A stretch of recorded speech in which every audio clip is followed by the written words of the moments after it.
کیا خاتون اپنے ساس سسر کی خدمت کر سکتی ہے یا نہیں؟ ایک ہے شرعی پہلو، فرض ہے یا نہ فرض ہے، ایک ہے اخلاقیات کے دائرے پر۔ کیا قرآن کریم کی آیت نہیں حل جزاء الاحسان الا الاحسان؟ کیا قرآن کریم میں اندر یہ نہیں ہے ولا یحیق المکر السیء الا باہلہ؟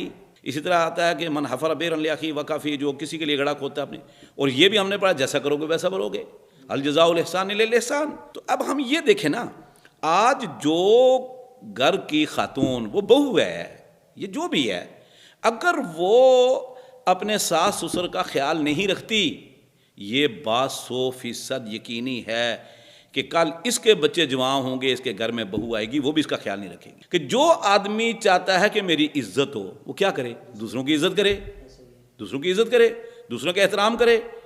جو خاتون چاہتی ہے کہ کل میری عزت ہو، جب میں بوڑھی ہو جاؤں، میری خدمت کرنے والا کوئی ہو، عزت کرنے والا ہو، میری بات ماننے والا کوئی ہو،